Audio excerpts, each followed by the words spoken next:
Amigas, amigos, bienvenidos a Galería VIP. Estamos con el periodista e investigador del fenómeno OVNI, Jaime Maussan. Muchas gracias por recibirnos. Really. Con esta agenda tan apretada, pues sí. En medio de un evento tan importante, su viaje a Inglaterra, cuéntenos en qué consiste. Vamos a viajar, vamos a llevar un equipo especial para realizar tomas aéreas, como nunca antes lo habíamos tenido, con estabilizadores, con equipo de control remoto, para mandar la señal incluso a un monitor y poder estar registrando lo que se está grabando. Entonces tenemos grandes expectativas de que vamos a tener suerte, porque debo decirte que la figura que estamos esperando aún no ha aparecido, y en el tiempo que estamos allá esperemos que aparezca, porque cada año entre el 10-20 de agosto es cuando aparecen estas figuras tan importantes. Espero que tengamos suerte. ¿Qué nos han dicho hasta este momento estas figuras?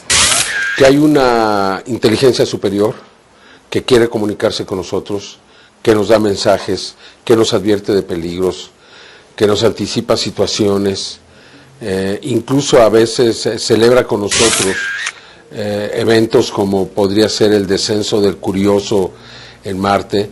Ellos pusieron ahí un reloj polar con la hora precisa, el momento preciso en que iba a tocar tierra el Curioso en la superficie de Marte, y así ocurrió, ¿no? A veces nos advierten de peligros como pueden ser la caída del meteorito de Chelyabinsk.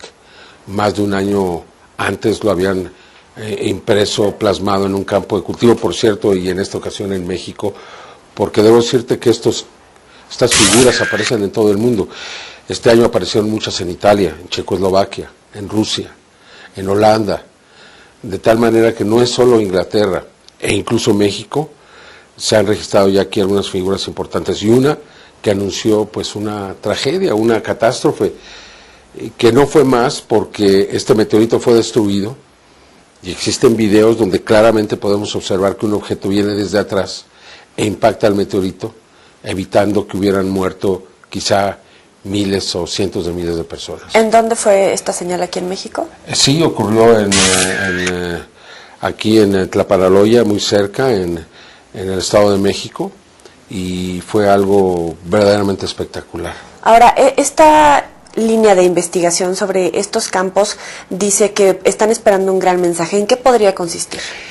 Cada año en agosto, en estas fechas, ocurren mensajes, no sabemos de qué va a ser, ¿no? A veces, en el 2008, por ejemplo, una cruz de más de 300 metros de largo por 200 metros de ancho, imagínala perfectamente impresa sobre un campo de cultivo. En otras ocasiones han sido, por ejemplo, el rostro de un alienígena que nos da un mensaje con su mano en código binario, donde nos advertía de que habría mucho dolor, que todavía había tiempo en el 2002, y también nos decía que el bien estaba ahí afuera. Entonces son mensajes que a veces se pueden interpretar fácilmente, a veces no tanto. En el 2005, por ejemplo, fue una figura maya, donde nos avisaba del eclipse del 20 de mayo del 2012, así como el tránsito de Venus frente al Sol, que también ocurrió en el 2012, además de una serie de cuentas matemáticas mayas muy interesantes, de tal forma que simplemente, y creo que la finalidad última de todos estos mensajes, de todas estas figuras, es decirnos que no estamos solos. El ser humano tiene que aceptar ya que no estamos solos. O sea, la única razón por la cual nosotros seguimos creyendo que no pueden venir de otros planetas es porque nosotros no podemos ir a esos planetas. Pero ya sabemos que hay 100.000 millones de estrellas solo en nuestra galaxia, y que de estas existen al menos 17.000 millones de posibilidades de que exista un planeta como la Tierra, y otros 24.000 millones de que exista un planeta llamado supertierra, es decir, con posibilidades de vida, pero más grande que el nuestro. Es decir, 41.000 millones de planetas que podrían tener vida solo en esta galaxia. Yo creo que debemos de recordar que la humildad es siempre una de las mejores virtudes de la humanidad, del ser humano, y que hemos dejado de ser humildes, ¿no? Y creemos que somos lo máximo. Entonces, si nosotros no podemos llegar a otro planeta, ¿cómo diablos vamos a pensar o aceptar que lleguen de otro planeta al nuestro? hay muchas reuniones de especialistas, incluso ustedes de los más connotados, de investigadores del fenómeno OVNI. En el contexto internacional, ¿qué tanto reconocimiento científico ya existe de estas manifestaciones que han tenido? No, es el mismo que en México. El fenómeno no es reconocido. Los científicos, como decimos en México, se han montado en su macho y no están dispuestos a aceptar ninguna evidencia que se les presente. No están dispuestos a investigar ninguna evidencia que se les muestre, ¿no? Hablan mucho del fenómeno OVNI. ¿Y qué saben de él? Yo en repetidas ocasiones he tenido debates con estos científicos y pregunto siempre, ¿no? Bueno, ¿qué has investigado el fenómeno OVNI? Pues resulta que no han investigado nada y pretenden saberlo, ¿no? Entonces es un poco desgastante, ¿no? El encontrar este tipo de actitud cuando el científico está obligado a investigar, ¿no? No a preconcebir o a suponer. Y en este fenómeno me doy cuenta que suponen y preconciben, pero no investigan. Cuando hemos platicado con científicos siempre existe el debate respecto a si podemos decir que hay una especie de vida inteligente aunque sea diferente, ¿no? Entonces podemos decir inteligencia de una rana, inteligencia humana, pero ustedes, ¿cómo hablan de otro tipo de especie inteligente? ¿Cuál es esa presencia, ese contacto? ¿Con qué tipo de, no personas, sino entes? Pero ¿cuál sería la pregunta aquí? Quizá no la entiendo bien. A lo mejor en toda esta investigaciones han tenido un contacto con seres de otros planetas. Yo no he tenido. En estas investigaciones, ¿qué es lo que se ha sabido? Bueno, sabemos que hay personas que aseguran haber sido contactadas, que presentan evidencias. Yo soy muy escéptico de estas grandes afirmaciones, ¿no? Como se ha dicho y se ha dicho bien, a grandes afirmaciones, grandes pruebas, ¿no? Entonces, cuando una persona afirma estar en comunicación con estos seres, pues en mi concepto tiene que demostrarlo. Y desafortunadamente, en la mayoría de los casos, en ese sentido no se demuestra. Hay algunos, y en base a esas evidencias que nosotros hemos investigado, hemos podido determinar que es muy probable que efectivamente esas pocas personas verdaderamente hayan tenido comunicación o tengan comunicación con otras inteligencias, pero quizá esa es la parte más brusca, más difícil de aceptar del fenómeno, que haya seres humanos que estén literalmente en comunicación con estos seres. La hipótesis es, vienen, nos dejan mensajes para entablar ya un contacto permanente. Nos dejan mensajes, yo creo que, ¿cómo podrías tú comunicarte con un conejo? ¿Cómo lo harías? Mientras no me lo coma, creo que todo es positivo. Bueno, pero bueno, ¿cómo lo harías? O sea, ¿cómo te comunicas con quien quieres? Incluso con animales inteligentes, con una ballena o con un delfín. Realmente es muy difícil la comunicación. O sea, puedes entrenarlos y a lo mejor pueden aprender después de tiempo y a lo mejor puedes establecer algún tipo de comunicación. Con los monos se han demostrado en algunos experimentos cosas muy, muy interesantes, pero es muy difícil. ¿Cómo podrían ellos comunicarse con nosotros? Entonces, lo que yo pienso es que se presenta en la Tierra, en primer lugar, para que aceptemos que no estamos solos, que hay otras inteligencias. Y esta perspectiva obligaría a los seres humanos a un crecimiento, nos obligaría a encontrar la madurez, o convertirnos en adultos jóvenes, no en adolescentes como actuamos ahora. Destruimos nuestro planeta, lo sobrepoblamos, extinguimos especies, acabamos con los recursos. ¿Tú me puedes decir que el ser humano ha encontrado la madurez? ¿Tú me puedes decir que realmente ya estamos en un nivel superior? Evidentemente que no. Entonces, por eso creo que la intención es, primero, dejarnos saber y que nosotros aceptemos que sí están ahí.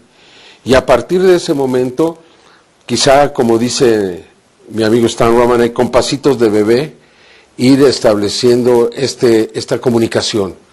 Pero si no partimos de la base de aceptar de que estos seres existen, pues no podemos iniciar en algún momento este proceso de comunicación, ¿no? En todo el mundo están pasando cosas extraordinarias, ¿no? Ahorita hay sonidos que se escuchan, La gente los graba, ha pasado en medio de los bosques, en los océanos, ha pasado en lugares donde no hay nada y súbitamente, imagínate en el desierto, empezar a escuchar sonidos que la gente les llama las trompetas del apocalipsis o The Home, o recibe muchos otros nombres, ¿no? Entonces, me resulta muy claro a mí que existe una clara intención, no de parte de una civilización ni de una raza, sino de muchas, de iniciar este proceso de encuentro con los seres humanos. Hace un momento decía que no hay un hecho comprobado para decir que hay un contacto entre dos entes, pero ¿cuáles son esos acontecimientos que sí prueban este tipo de contactos de otras civilizaciones, los más reconocidos, usted como un especialista? Mira, lo que voy a hacer ahora, los campos de trigo en Inglaterra, los implantes que se han extraído de personas, implantes que se les ha colocado a veces ahí en contra de su voluntad o sin que ellos lo supieran. Tenemos casos como el de Ron Noel, que cuando era un niño de 9 años tuvo un encuentro con estos seres, el cual no recordaba, y entonces se pudo encontrar dentro de su cuerpo, 40 años después, un implante. Este transmitía señales al espacio. Este implante tenía energía. Después de 40 años tenía energía. ¿De dónde la sacaba? Es decir, que son una prueba muy clara de ese contacto.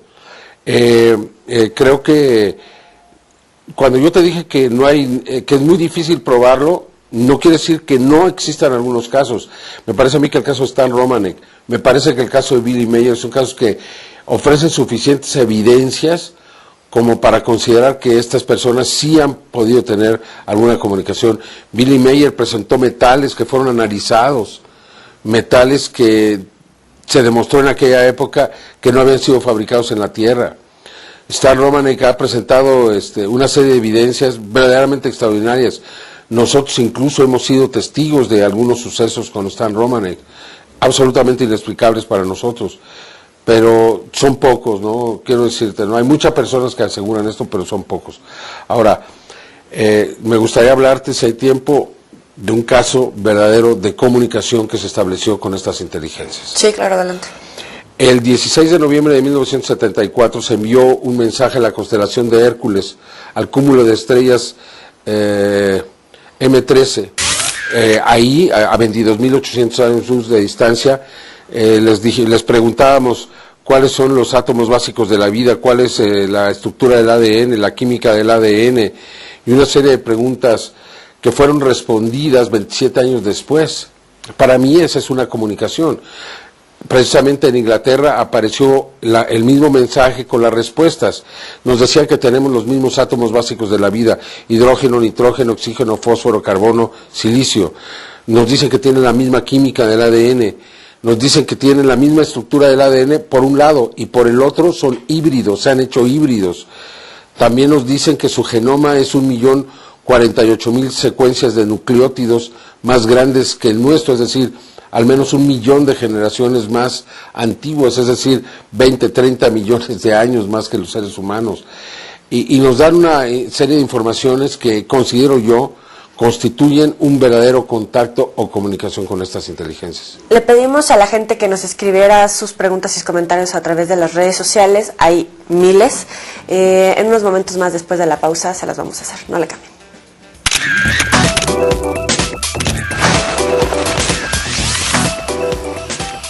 Gracias por seguir con nosotros en Galería VIP. Jaime Maussan, le preguntan mucho a través de las redes sociales, por ejemplo, el fenómeno que ha ocurrido en el Popocatépetl, si hay alguna relación entre las exhalaciones y algún tipo de comunicación, ¿cómo lo interpretan? Nosotros lo propusimos desde 1993, 94, cuando nos dimos cuenta que el Popo había iniciado actividad y había mucha presencia de objetos. En el 94, 60 minutos fue el único medio nacional que advirtió de una erupción inminente del Popo.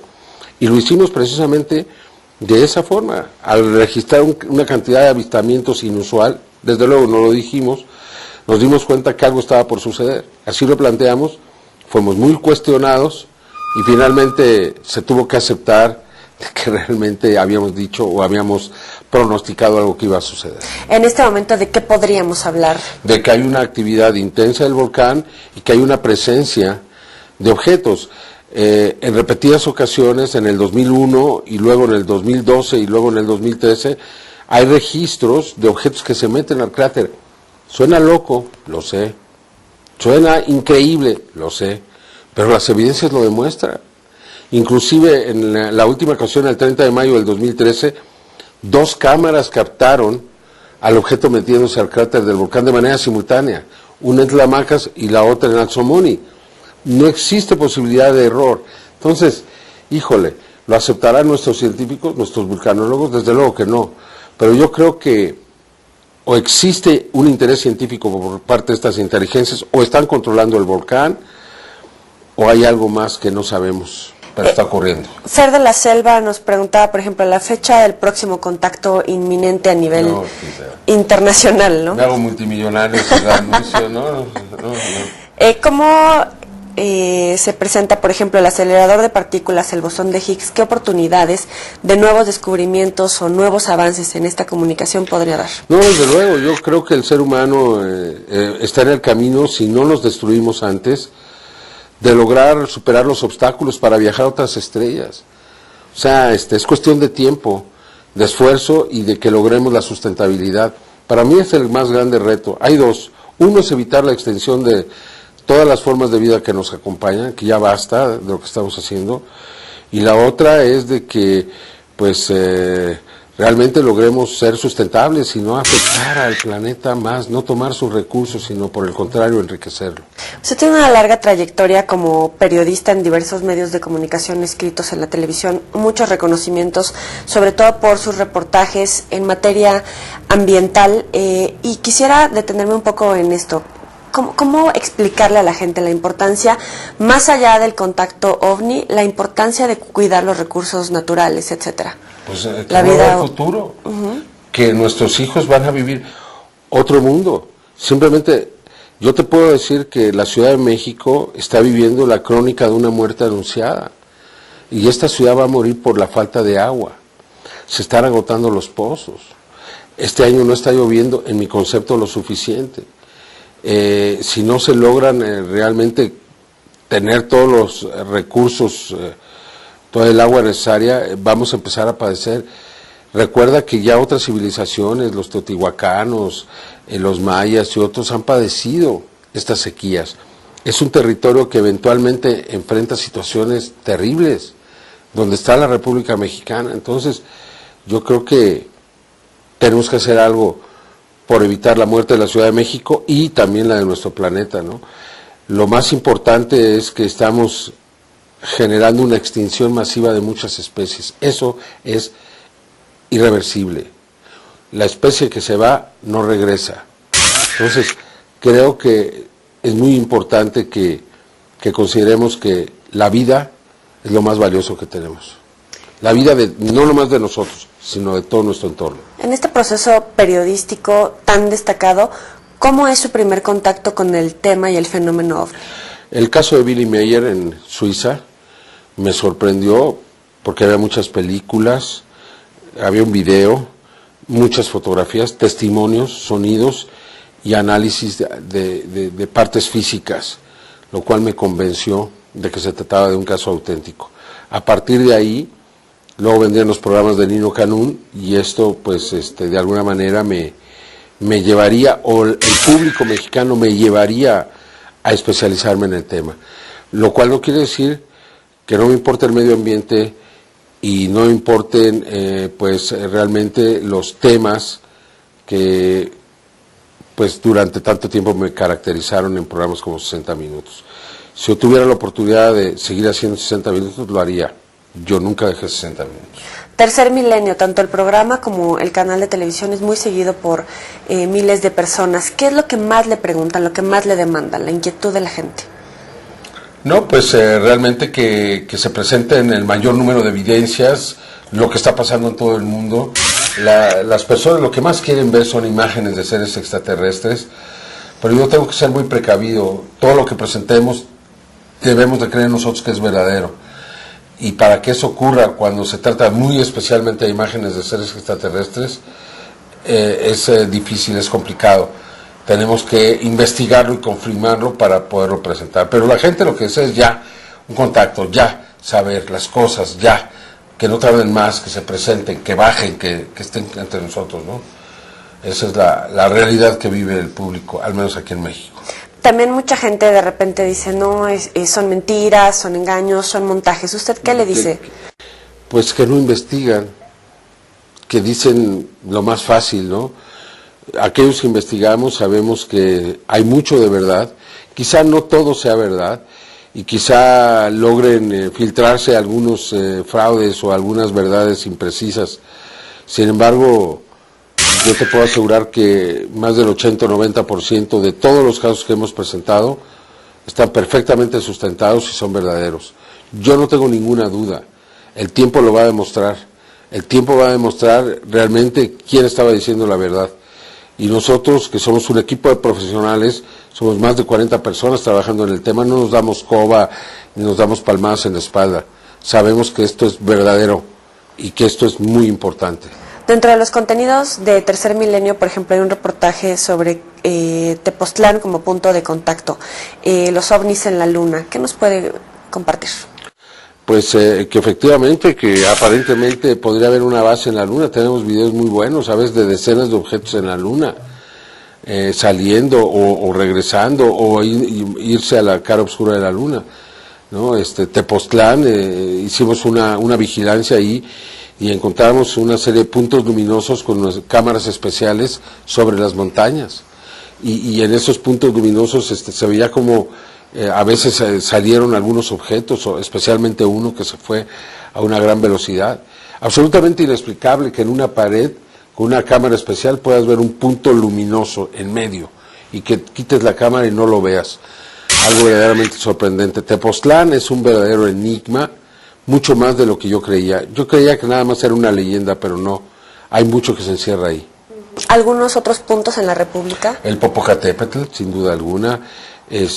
Hay muchos, ¿no? La misma Ciudad de México, la zona de Ocotlán, en Jalisco, en el estado de Nuevo León también hay algunos lugares cercanos, la Huasteca, ahí precisamente cerca de Monterrey.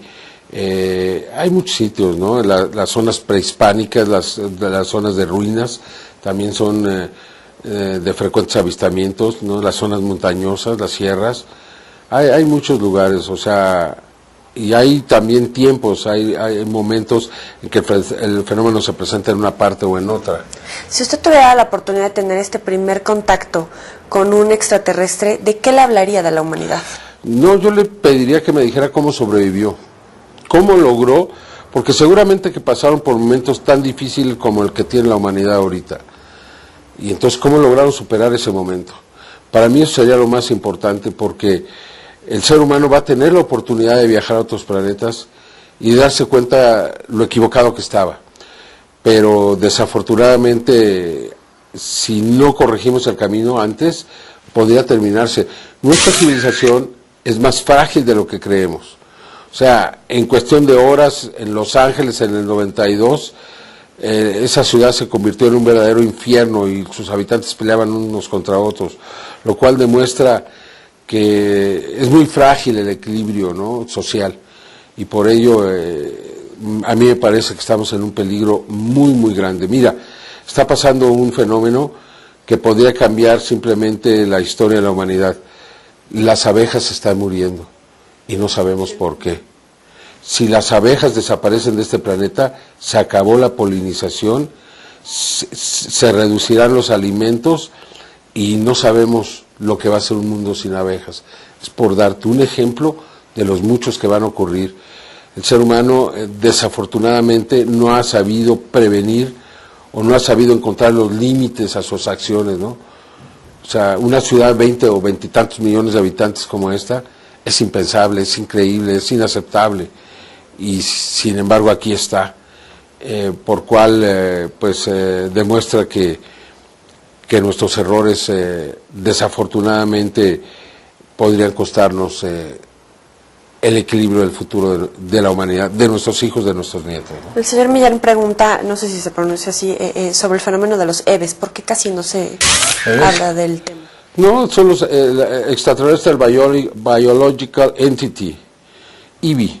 O sea, son los seres extraterrestres. Realmente existe un gran interés, ¿no? Y sí sabemos ya muchas cosas de ellos, como te decía, ¿no? Sabemos que no tienen un sistema inmunológico en muchos casos, que son muy susceptibles a los virus, bacterias, a los hongos de nuestro mundo, de tal forma que los IBIS o seres extraterrestres son sin duda la parte más fascinante de este fenómeno. Muy bien. Vamos a la sección de los 7 pecados. Yo le voy diciendo cada uno. A ver.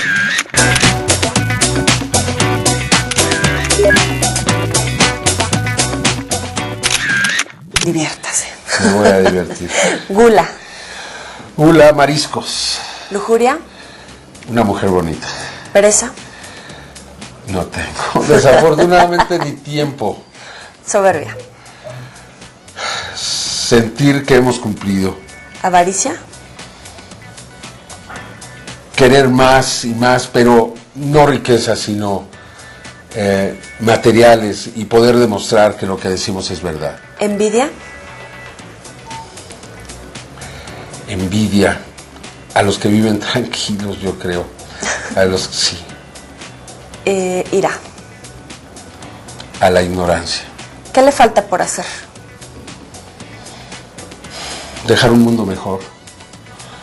Desde el primer momento que decidí ser periodista, mi objetivo fue por un mundo mejor. Y desafortunadamente no lo hemos logrado. No solamente nosotros, sino nadie. Y es muy triste, porque todos tenemos hijos o tenemos descendencia, y desafortunadamente ellos o los hijos de ellos van a pagar todos nuestros errores. Eso es lo que más me preocupa. Jaime Maussan, muchas gracias por este Gracias tema. a ti. Y gracias a ustedes por acompañarnos y por todas sus preguntas. Nos vemos la próxima. Pasen bien.